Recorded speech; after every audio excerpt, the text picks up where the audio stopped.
Welcome to Positive Talk with Kevin McDonald. Hey, that's me. Hi, and welcome to Positive Talk. Our show features the best positive stories and people from around the globe as we endeavor to answer the universal question of why am I here and what is my purpose? Understanding that can change everything, and knowing your greatness is fundamental to living your best life. So join us right now as together we work to create the adventure of our lifetime.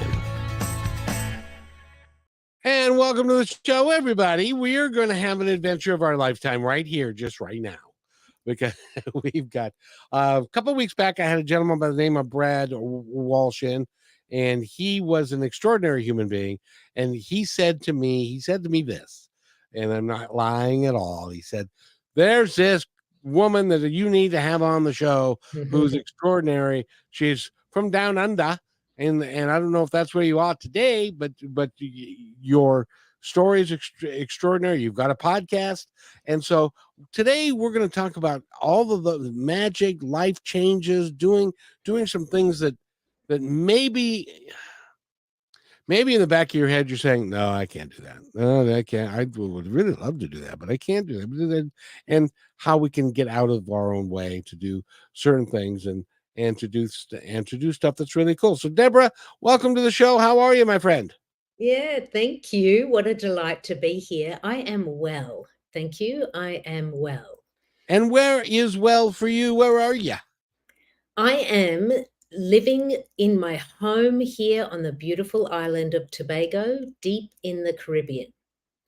So I am the Australian American who lives in the Caribbean. I've never, now, pardon me, but I don't know where that is exactly. Can Yeah, you so kind of give a me lot of people don't. When I first came to Tobago, I had to find it on a map. Is it that small? Tobago is the small island, which is the country Trinidad and Tobago. So more people know Trinidad, but Trinidad and Tobago are twin islands. And I say deep in the Caribbean because when you look at a map, we are literally down the bottom of the map. When you look at all the islands that are in the Caribbean, and on the map, we're directly across from Venezuela. How did you end up there? Love. Love of the area or love of the people or the person? No, love of a person. When I first came here, which is actually this month, this full moon, like within this week, actually, I'm celebrating it. It was 6 years ago, and I was living in New York City, and I was writing a book at the time, my book, which is now published. Thank you very much. And 6 years ago, I was right in the beginning of it, and New York City was so loud. Like I found it really difficult to write. My book is a memoir, so I was like pulling memories out and creating narrative, and it was just too tricky. And I knew what I needed was somewhere that was quiet and by the sea. In Australia, I grew up by the sea. That's where my family always was, near the ocean, because my father said I need to either be able to see, smell, or hear the ocean. That's where I buy a house. And so I knew I just wanted to be by the sea. And I had a friend who was doing a project in Trinidad, Tobago. And I didn't know where it was, but I knew Tammy was down here. So I was like, it's warm there. It's cold in New York at the moment. I'm going to go there. And so I did. I came to Tobago for the first time on my own, just to spend 3 weeks writing my book. That's what I thought. I would just want to write my books and I want to swim in the sea. And that's how simple it is. And, there were other plans at play in the ethers, because on the morning of the third day of that trip, I met my now husband. Aha. Mm-hmm. So there was destiny involved. Exactly. Yes. And, I'd love to talk more about that, because what you did was you, in the bottom of your heart, knew that you wanted to change from New York. And suddenly it just appeared to you that this is what you should do. And unlike what a lot of people do is they say, no, I don't think. You said, well, what the hell? Well, I'll just go do that. And that's what the universe wanted you to do. And the story has a few more chapters, actually, Kevin, which Cool. I think could be interesting to go into for the listeners. Hey, listeners, so happy that you're here. Me too. So this time of year is a big time for me. This particular time of year, from the 3rd of April until the 5th of May, every year marks a particular chapter in my life. So the 3rd of April is the death day of my son, Sage Joseph, who died 1 month unexpectedly, 1 month before his 11th birthday. Oh, I'm so And sorry. then yeah, and we can talk about, more about that if it comes up in the conversation, because I'm not shying away from that. But his death day is the 3rd of April and his birthday is the 5th of May. So I have this month from the 3rd of April to the 5th of May, which is, for the past 11 years, because he's now been past 11 years, is this kind of limbo. So much has happened in the 11 years in that particular month in my life. And the year before I came to Tobago for the first time, I was walking from the subway towards a project that I was working on through the cold in New York. And I was between this April and May, and spring hadn't come yet. And I felt the pressure of getting through this particular month in my year. And I was like, you know what, this just feels so heavy to need to continue like working and being at service and trudging through New York. I genuinely want some time to just be with this time. I just want to be with this time so I can reframe it so it doesn't feel so heavy. I don't wish this upon my life for the rest of my life. There is another way. I'm just not in the other way right now. Mm-hmm. So walking to this particular gig that one day from the subway, I said to myself, I do not know how, but I know this. Between the 3rd of April and the 5th of May, even not maybe some more, not those exact dates, I will not be working.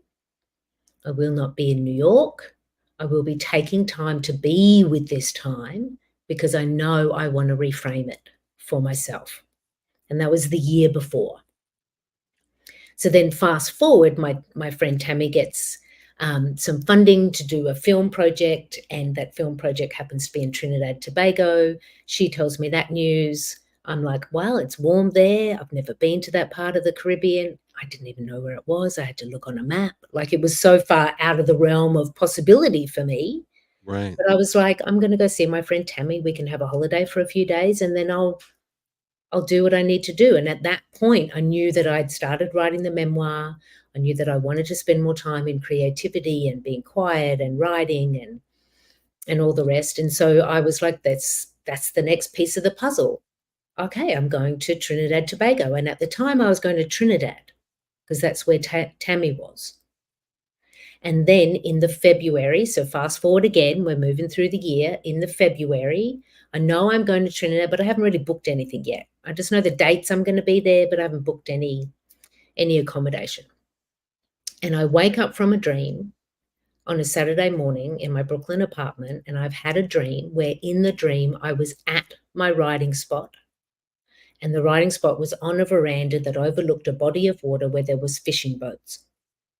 And I woke up from the dream and that image was so strong. And I was like, whoa, hello, because I don't always remember my dreams. And for it to be that vivid, I was like, that's something. Okay, so this is an indication to start Googling, where am I going to stay in Trinidad? So I start Googling around accommodation in Trinidad, and Google pops up some pictures. And I was like, hold the phone. Those pictures look a lot like my dream. So, of course, I click that link, and then the pictures are a veranda overlooking a body of water with fishing boats. And I'm like, okay, we're onto something here, because that is really clearly a match. So I email them and I say, I'm going to be in Trinidad these days. Do you have availability? And they email back and they say, yes, we have availability. We would love to host you, but we are on the island of Tobago. And I was like, okay, well, I guess I'm going to Tobago because that's what the dream said. Yeah. And I'm the kind of person who follows that. Like, I'm not going to second guess that. I mean, I didn't book straight away. I let it sit. I told my sister about it over coffee that morning. And, I probably maybe Googled one or two more places before I really settled on, I'm going to follow that. Like, I wasn't going to the island of Tobago, but I guess I am now. And then it was from that veranda at 5 a.m. in the morning, because I'm an early riser, I wake up early to write. I walked out of my room towards that veranda with my cup of coffee and my journal. It's, dawn, like the day is literally waking up, and the only two people awake in the village is myself and my now husband, and he is standing on the jetty right by the fishing boats. So There how you go. did you so how did you meet him though? Don't leave us hanging. How did you Oh, meet him? well, where this all happens is a very small fishing village. Ah, So it's not hard to meet that person. But like, he looked up, he saw me, I saw him, we waved. He's there. He was whittling a fishing hook at the time. He was working on his fishing hook for the day. And so, like, he was working away, and I was like, admittedly, I was like, nice shoulders, thank you, good morning. I'll just sit here and watch the view for a bit. No, I mean, there was no thinking beyond, you know, yeah. interesting morning, and a wave hello. And then that day I'm walking to the beach, and he drives up and says hello through his car window. And I was like, okay, so that's twice. And then later that afternoon, I'm walking back from the beach back to the accommodation, and I see someone kind of making their way to me across like the beer garden area of a beach bar. And it's him. And he says, this is the third time I've seen you today, but I still do not know your name. And so, Smooth. yeah, that, like, my husband's got it. My husband's got it. He knows it. We know it. Everyone knows it. And then when we said hello, and I went to shake his hand, as soon as I touched his hand, I was like, oh, I'm a goner. I knew it. I just knew it in that moment, despite the fact that I buried it and denied it for a while and all the things. But as soon as we officially connected, I was like, okay, here we go. Well, that is such a cool story. Mm, And thank you for sharing that, because it is a microcosm of really what can be had by everyone, if they pay attention. absolutely. Uh, Absolutely. If you're paying attention and if you allow it, yes, and there's so trust much that, in the allowing, and trust, yes. you trusted that picture, and then Mhm. you pursued that picture because you trusted it, and then when it wasn't exactly what you thought it was going to be, well, you altered where you were going, not altered the accommodations to fit the parameters that you had kind of set for yourself. So it worked out the way it was supposed to, and that is kind of like how life. I love your podcast because it says, "You are the magic podcast." That was a magical experience you had. Mhm.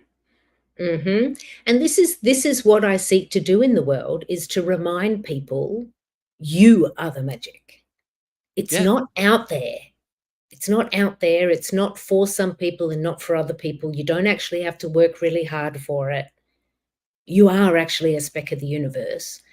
What we really need to do is, please, play, have some fun, follow the breadcrumbs, say yes to the random picture on Google and send the email, and change from Trinidad, and okay, I'm going to the small island Tobago, apparently.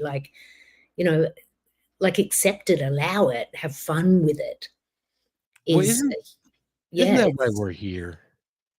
yeah, and then we get this adulting thing that gets in the way. Yeah. It does for all of us because of how we're see in like in my opening, I said that you were born great. Because I believe that we are all born great, Mhm. and then we spend the rest of our childhood and early adult years having people tell us, "Hey, you ain't so great." And you need to do this, or you need to go to college, or you need to make a lot of money, or you need what you if you're an artist, and put that stuff away. You'll never make money being an artist. So Mhm. you've got to go to work, and you've got to work hard, and then you'll make money, and then you'll be happy. And then so you do all that, and then you're not happy. And Yeah. so it ain't the money, it ain't the things, it's how you live your life on a day-to-day basis. And I bet you your friend said to you when you were in New York City, and you had lunch or breakfast with your sister, and you said, "I'm going to Tobago," and she's like, "To where go?" And no, you can't do that. That's way. You're gonna go by the yourself? Are you crazy? Well, I mean, that's not true because that's my sister Heather, who's been to more countries in the world than I have Oh, been. good. So I'm one of 7 and we all travel a lot Oh, and we're all good. adventurers and we as a family moved. So like as a clan, the Driscoll clan is not the clan that's going to shy away from the adventure or the unknown. Like that's a part of the family that I've come from. Now, is that because of your mom and dad and the relationship that they created, and the family dynamic that you guys all had? So where did it start? I guess who would be the catalyst for all Yeah. Well, it's definitely a mum and dad combo. Like my mum is American and my father was Australian, and they met in New York when my father was there studying his master's degree, and my mother was studying to be a nurse in the Navy. And they met out one night, and my father said, "I'm an Australian. Would you like to dance with me?" And apparently that was the pickup line that worked because my mother did dance and they kept dancing. And in their early marriage, they were between the United States and Australia, but they did settle in Australia. They did settle to the point of creating 7 children. And my father, in his time, um, had 7 degrees and 2 of them doctorates. wow. Yeah, so my father was a ferocious academic, loved to learn, loved to teach. He was a researcher. His the core of his work is in agriculture, and so we as a family would be on adventures because my father was facing the next challenge for himself. Like, where's the next research project? Where's the next community I can help? And so we moved at times because of my father's work. He would be positioned as a professor in a new university, and so we would follow. And so as a family, as a clan, we were always together and we were always not in the same place. Like we have now a place where the family gathers, which is Brisbane, Australia. Brisbane, Australia is the place my family gathers, not because that's where the family home is or because where anybody was born. We gather there, that's because where we bury people. Oh. Yeah, and it's a beautiful thing. It's like when my father passed, you know, my mother was like, I'm okay with staying in the one spot because I need to kind of regroup. I've now got 7 children, and, you know, that's a big adventure for my mother. Hmm. And so she's stayed in Brisbane since then. I think also for my mother, she wants to stay close to where my father is, um, you know, on earth, because in her heart, in her faith, they're still married, Hmm. even though he's been gone for more than 25 years. But it was my father who was the great adventurer, who was um, always looking beyond the comfort zone, beyond the thing that had been the latest edge of research, beyond the constructed narratives around education. Like he was quite a revolutionary in a lot of ways, and his channel was through being a professor at various universities. That is and he had a wonderful life. He And did. He had a beautiful, wonderful life. Yeah, yeah, he enjoyed it, and he enjoyed the 7 kids, and you all, so all the kids are still close together, yeah? yeah. I mean, yes, and life changes. People have children, people get jobs, people move. So it's not the same as when we were all under the same roof. You Right. know, like families evolve, Exactly. families evolve. And but the sense of a clan, a sense of like the togetherness that we come together when we need to, or that no matter where I am in the world, I'm never alone because I know that the clan is a call away. And you always support each other. That Yeah, that's there's so many of us that do not have that, I that know. it is Yeah. really, really cool. By the way, we're talking with, Deborah Driscoll. Go to her website, which is biglifemagic.com. I think there's another website too, isn't there? There is. That's my author website. So that's more for my writing, which is debralynndriscoll.com. But the main website is biglifemagic.com. And we're going to talk about Big Life Magic, how you can have a Mm, big life with magic and stuff. We're yeah. going to take a quick break, and we'll be right back. You're listening to Positive Talk with Kevin McDonald and Debra Driscoll. We'll be right back.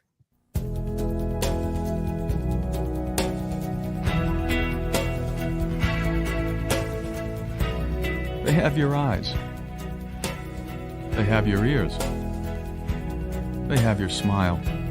Now all they need is a little more of your time. Make a difference in your child's life, because anyone can be a father. It takes time to be a dad.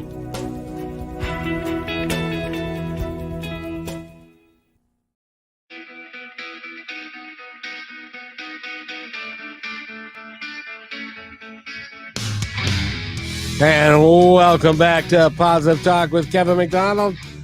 I hope you're having a wonderful day. I know we are, because Debra is just one of those magical people that does things, and she's an author. She's a podcaster. She does other things, I'm sure, that we haven't got into yet, but we may or may not have time for that. But she's when you made the podcast, you are magic. You are the magic podcast, and you get to choose a life lived with magic or a life without. I choose Mhm. magic. Do you? I love your website that it says that. And what does that mean to you? What it means to me is if you're living a full human experience, like you're actually grounded in your life, it means that you're going to have moments where your heart's going to break. There's going to be moments when things are not working out, moments when someone really hurts you, the times when you need to surrender a dream because it's maybe not now that that's going to happen. Like when we're living a big life, we live with all the colors of the crayons in the box. We live with all of it. And we can decide if that's hard or against us or whatever narrative we want to put on it, or we can decide that it is designed by magic. And for me, designed by magic means that we actually have a purpose, that we are connected to our experiences, that our soul is, through all the challenges and all the times that don't work out, the soul is going, yes, that's the direction. This is the bit where you learn some really great stuff. It's like I say some about, like when we're in a big life loss, like someone's died or the divorce is final or the diagnosis has come through and it's the worst news, that big life loss, like our human self is like, oh, wow, this is, a whole new chapter starts now, or this is where the game changes for me. There's absolute heartbreak. There's, big changes in your life. And your soul is going, giddy up, let's go. Yes. Because this is what we're here for. We're here for the falling in love, but we're also here for what do you do when the love breaks? So what I say is that our hearts are designed to break so our souls can bounce. I think that's a wonderful philosophy, because, and by the way, it's also true, It because is true. we come here for a purpose. We come here for a reason. We get to decide what that is. As a matter of fact, we did that before we even got here, and we ended up creating a drama and a story for ourselves that included other people who come into our lives and then they leave our lives one way or another. I just interviewed today a family that 22-year-old kid now has terminal cancer, and the uplifting story was that his high school sweetheart and him were together in high school, and then he went on a mission and got hurt in the mission, and then they discovered the cancer.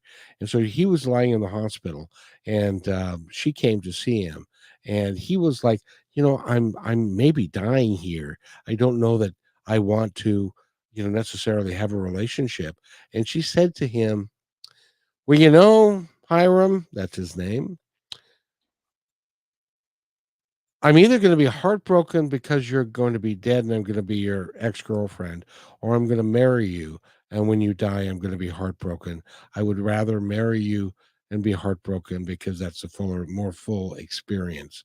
And so the whole family is taking that attitude, and it has quite literally changed it from being a horrible, horrible negative thing to having just a ray of sunshine in it that they can all look to. And now she is going to live on in his legacy because that family is going to take care of her because of her love for him when and if he goes. I'm not convinced he's going to go yet, but who knows? And but it's those sort of things in life those experiences that we have, and I know you had one of those Yes. that changed your life in a huge way. Would you Yeah. like to talk about that? Yeah, I will. Like I referenced it before, but on the 3rd of April in 2013, I woke to the day and my son, Sage Joseph, did not. So the night before, I said goodnight. I kissed him goodnight and he went to bed and everything was fine. And then the next morning, he wasn't awake and I just thought, oh, he's sleeping a bit later, let him rest. But then by the time I did go into the room to wake him, I found that he had already left, that his spirit had left hours before. And so it was a complete and utter shock because there was no diagnosis of anything. This wasn't expected. He wasn't presenting as somebody who is ill. Like we had no idea why in the night Sage had died. But by the time I reached him the next morning, he had been gone for hours already. Yeah. And so my world, in that moment shifts from the single mother of a young lad with Asperger's doing the best that I can, figuring out who I am, how do I support him, living in the suburbs of Australia. And it transforms into a woman who is still a mother, but now a grieving mother. What does that mean? Somebody who has been deeply working in spiritual practice, teaching it, working in clinical practice, working in communities in different ways, have, lots of beliefs about the universe and who we are and why we're here, to a woman who is deeply curious, really angry, heartbroken, the depth of sadness I didn't even know you could reach, like all of these different things. And it all just happened on this one day. It was like my whole world shifted. And that's what I call the big life loss. It's like, and I believe that we will all, if we're living these full lives, there's moments where we meet these big life losses. Like, I think, because I haven't lived my whole life yet, but I think the loss of my son Sage in this way is going to be the biggest life loss. But it also has been the biggest life opportunity. It's been the biggest life lesson. It's been the biggest life path opener for me. And it was in my genuine curiosity that I started to uncover some of what I now know about grief transformation and how our hearts repair and what is it all about. Because one of my questions was, why? Why do our hearts break? Why do we have to lose people? Like, what is this about? Like, from a human place, but also from the soul place. And like, I had lots of questions, Kevin. I had lots of questions. And I went on the journey to find the answers. That was I want to make a suggestion here. Do you think that it is possible that your son left as part of your grand plan to then move forward to where you are today? I mean, I knew that on day one.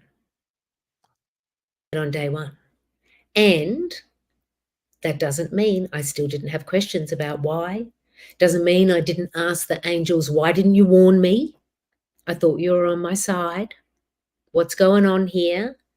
Like, again, there is this understanding of this is the soul path. I'm supposed to stay. He's supposed to leave. I had dreams where he would come and tell me that. I had dreams where I was held by angels and they were telling me that. I still, in my human body, needed to know why.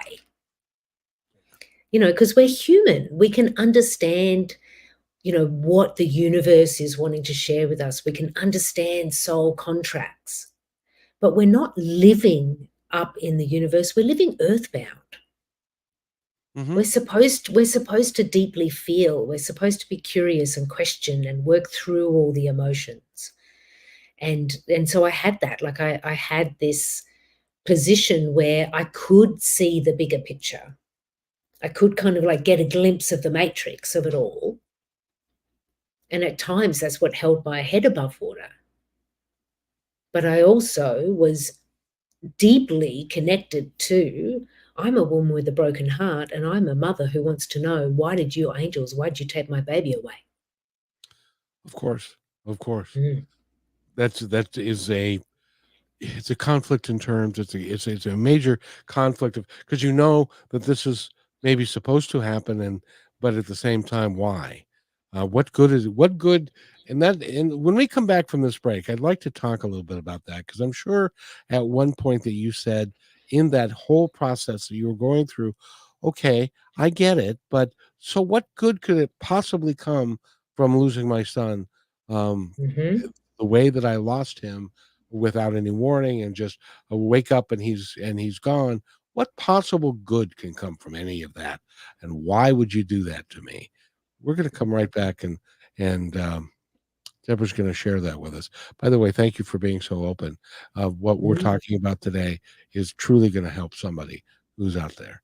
So Yeah. wait right there. We'll be back in 1 minute, I think. You're listening to Brushwood Media Network, the best in syndicated talk, news, and entertainment shows. As you go about your daily life, look closer.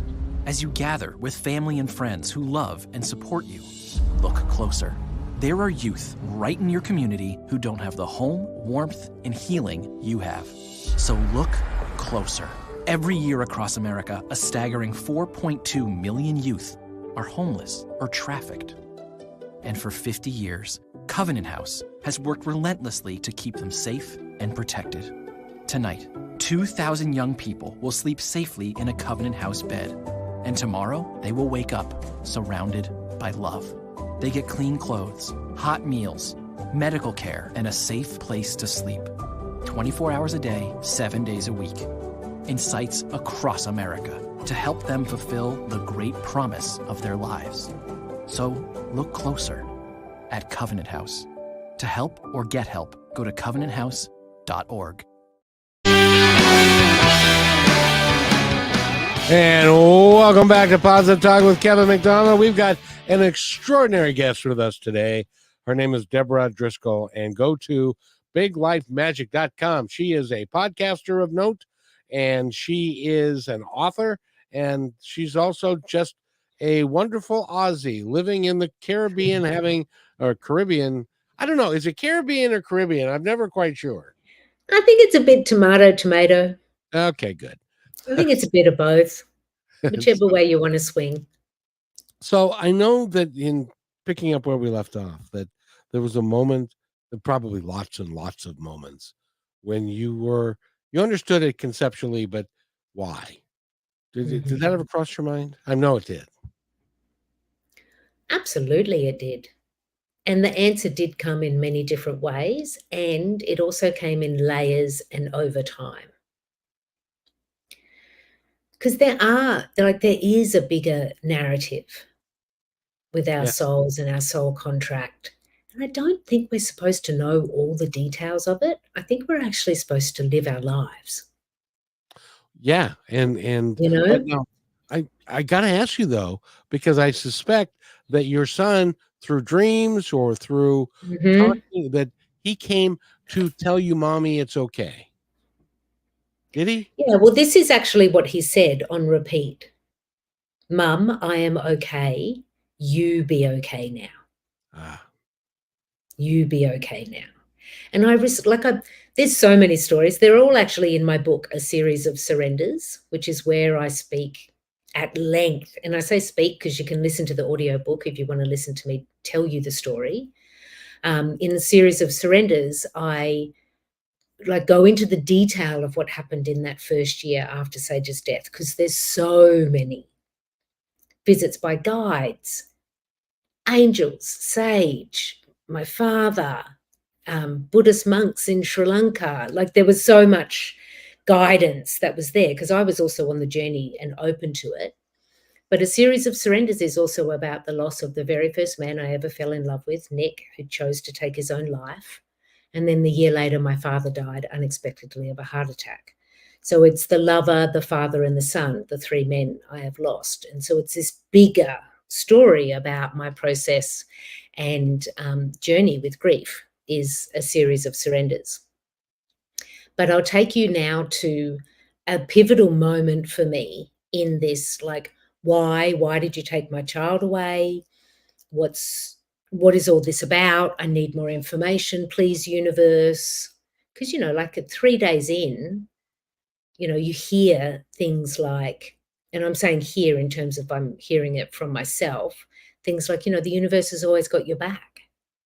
And so then I'm like, all right then, universe, how is this having my back?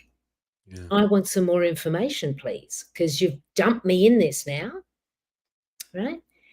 And a few months into the grief journey, so like all the rituals are finished, we've had the memorial, we've had the burial, most people have left, no more flowers are turning up to the house. That's when I connected deeply with anger. And I was literally angry at angels because I decided that they deserved all of my anger. And I wanted to know, I was like, angels, why did you take my baby away? He was mine. I was looking after him. Why did you take him away? I was really angry. And so I took my anger on retreat.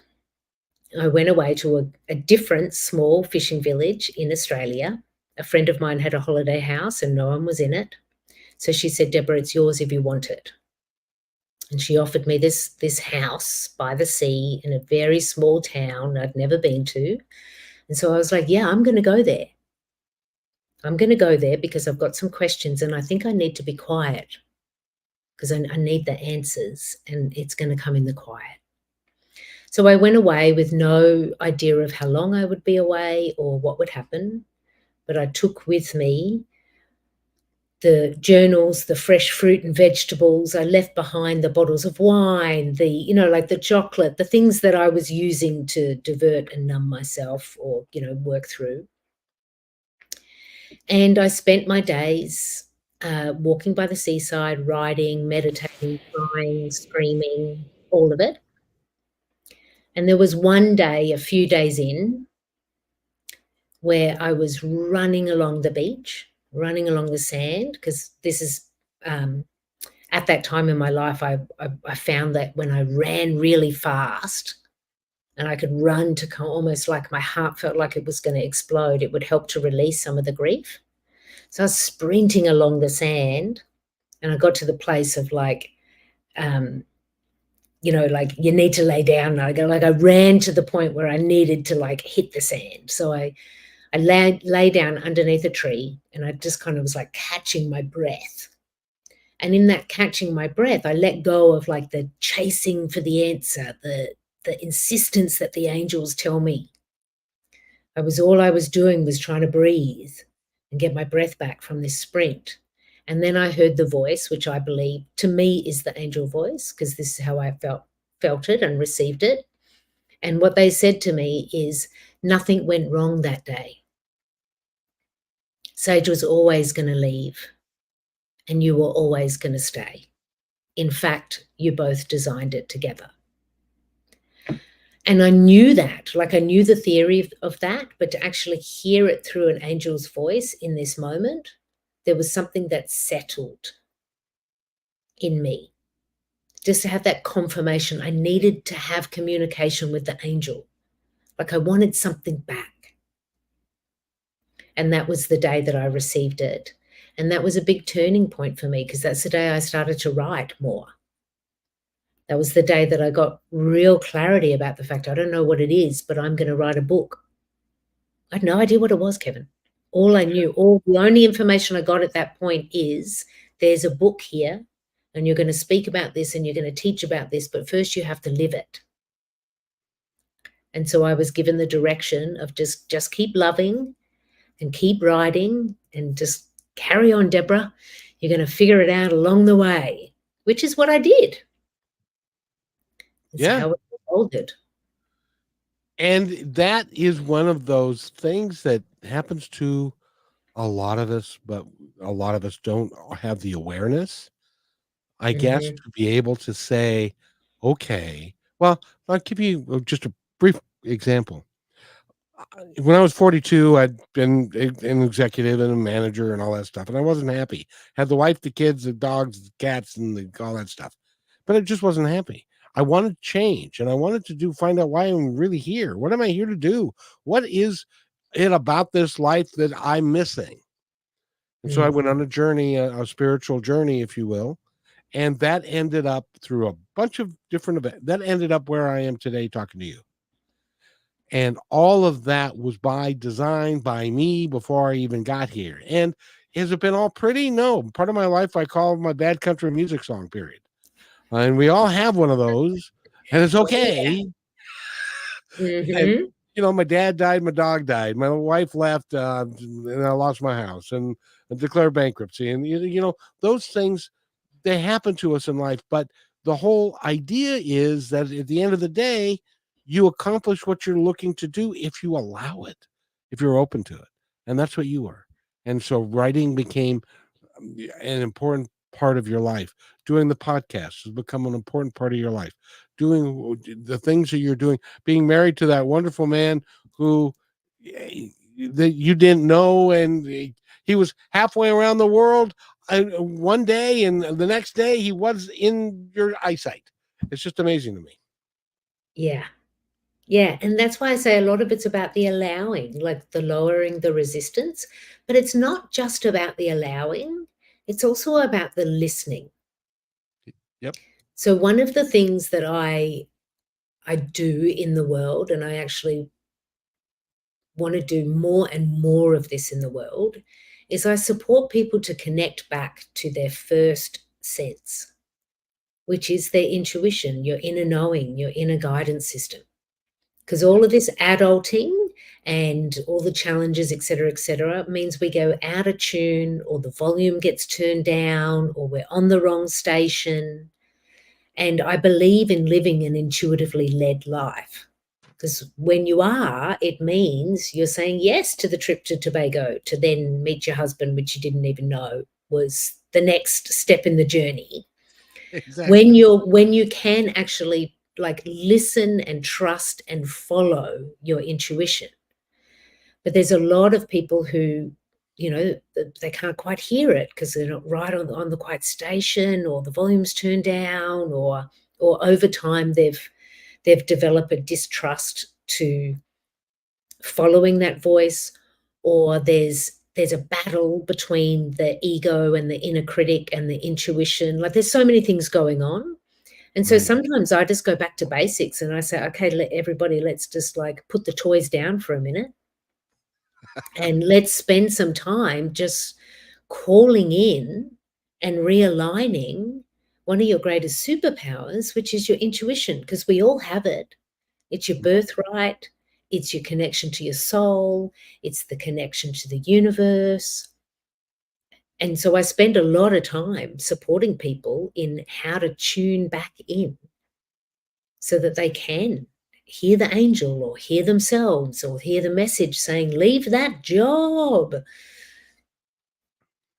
Can you give us, and by the way, leave that job is a big one, because a lot of people, I have friends that I call it the golden handcuffs. And what those are because you make enough gold, you're willing to handcuff yourself to that job that you hate because you're making enough money, but it's a waste of life. It's a waste of your Yeah. existence. And you need to get through that and past it. And if you open yourself up, great things will happen for you. It's just a matter of opening yourself up to open up to things. And it's Yeah.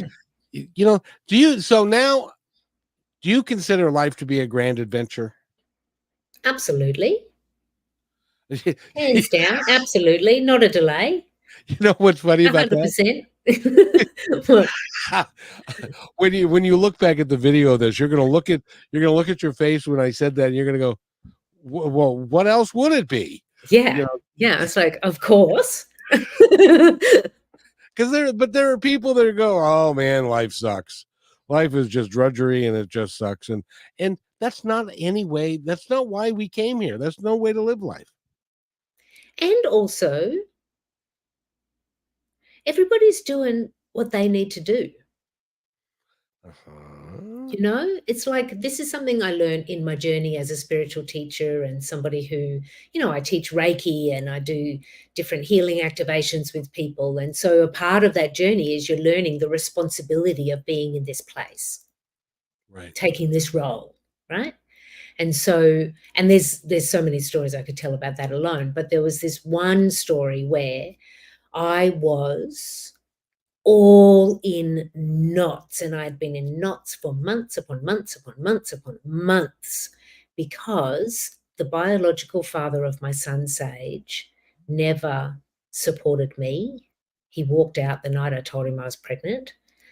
He didn't acknowledge Sage's birth. He just wasn't present, and it just drove me crazy, and I was so angry.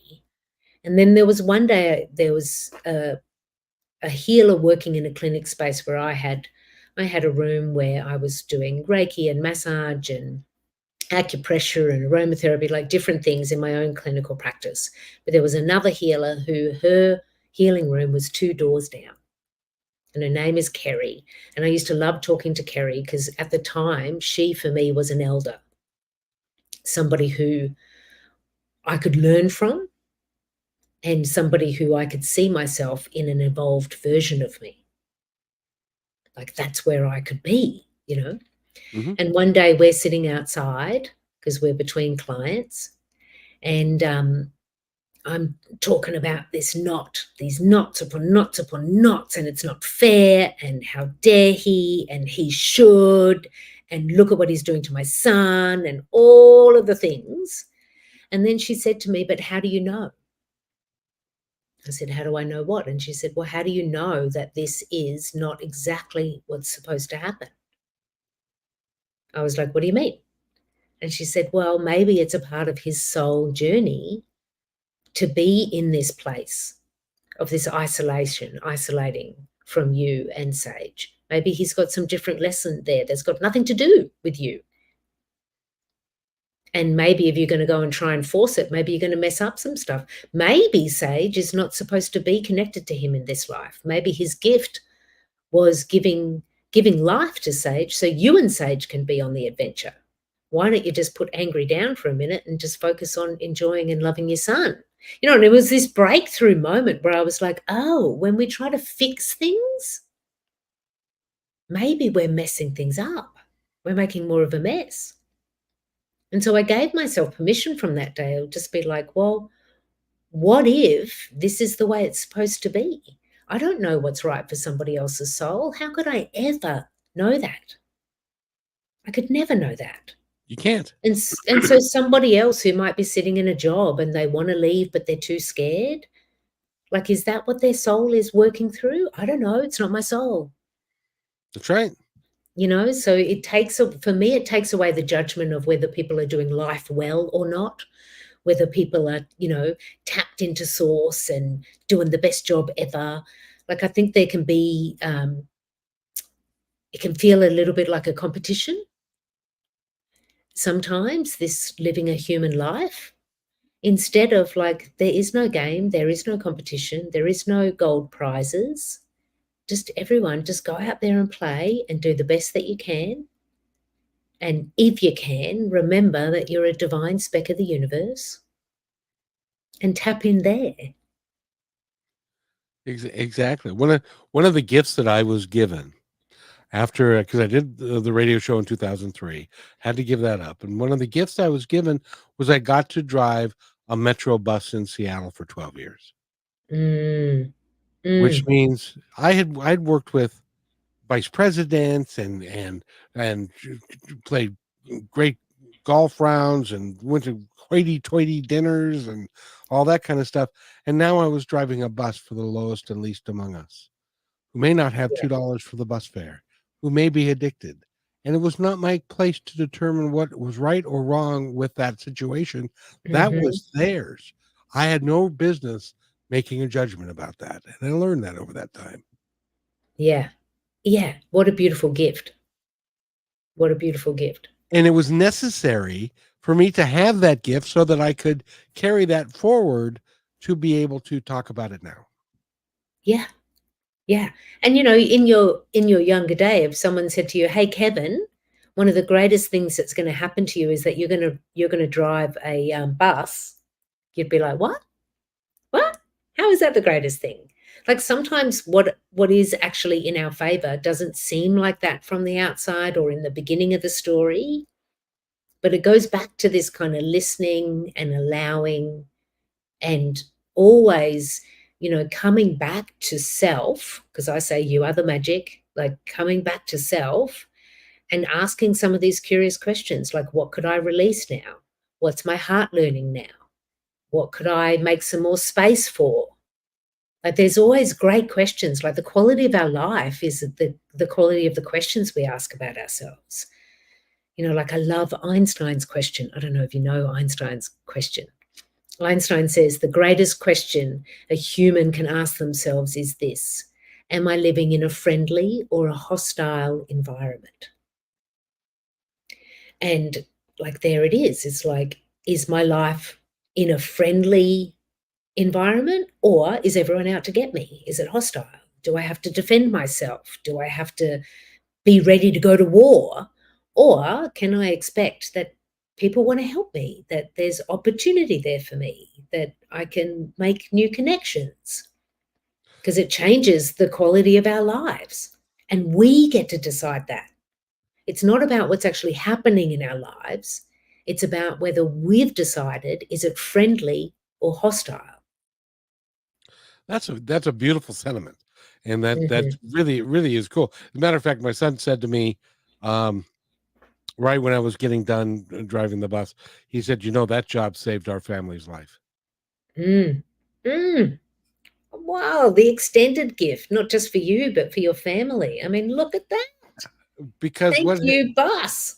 no well, what had happened was that everybody said, so when I was going to do that, they said, you're going to be a bus driver. Do you realize that you have to talk to people and there's violence and there's drugs and there are people that disrespect you?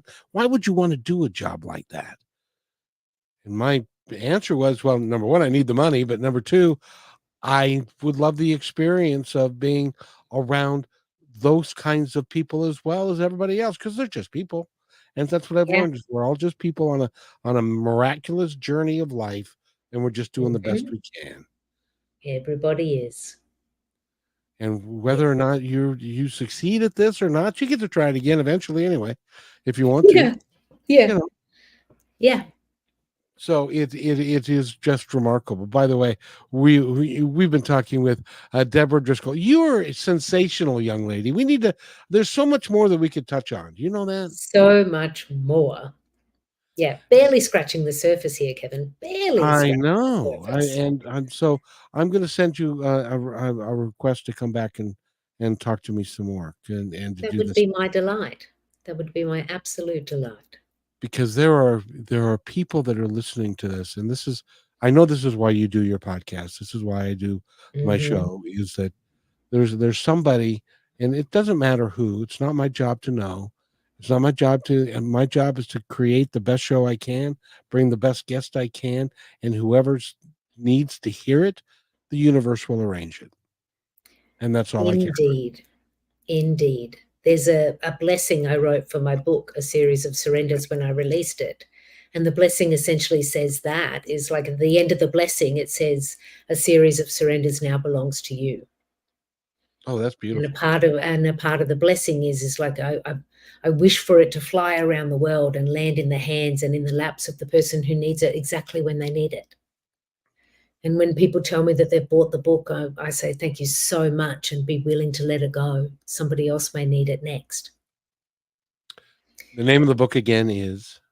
A Series of Surrenders, a memoir of grief. And my author name is actually Debra Lynn Driscoll. That's my middle name. I've gone the full name, Kevin, for my author name, Debra Lynn Driscoll. I just thought, well, it makes me sound a little bit fancier, so let's do that. Why not? Why not? Yeah, but A Series of that website is, if they want to go buy the book off from your website. Yeah, you can find it on biglifemagic.com also. Oh, okay, great. Yeah. Hey, there it is. And they can also, if somebody wants to work with you, how do they do that? Well, you go to biglifemagic.com and then you can find the different ways. So I work one-on-one with people, and I also have a global community of women called the Big Life Magic Makers. So they are women who have identified that they want to give it a red hot go to get their big life and connect to the magic within them. Really diverse community. And within that community, we do some magic stuff and we hang out as women. And it's a really beautiful, amazing community. So that's always an option for a woman seeking to connect to other women who are like, I just want to connect with women who want to talk about what steps do we take to have a really great life. So that's one option for people. And the one-on-one work, you can find that information on my website. But there's something that I want to gift everybody. Please. Everybody listening. So last year, as a part of my membership community, I created a resource called Attune. It's a 5-day intuition activation.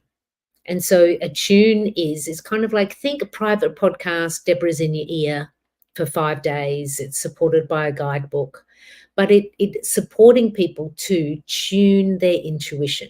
Because as we were saying before, we can get off the channel, or the volume can go down, or we can lose our trust, or we can get confused. Was that my fear speaking, or was that intuition speaking? So all of those things that mess with us having some nice, clear communication with ourselves and the universe is what Attune is aimed to do and does do.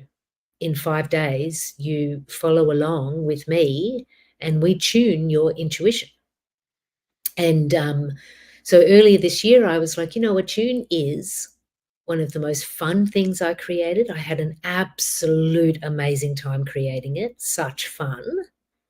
When we did it as a community, everybody loved it. And it's the thing that I'm really proud of. I'm like, this actually really helps people. No matter who you are or what's happening in your life, in 5 days, you can tune yourself from I'm not sure to crystal clear. And so earlier this year, I was like, I'm releasing Attune for the world. I want everybody to have access to it. So I will ensure that you have all of the links needed for it. There's just actually one link. You click the link, it takes you to a page where you fill out your name and your email, and then you're in.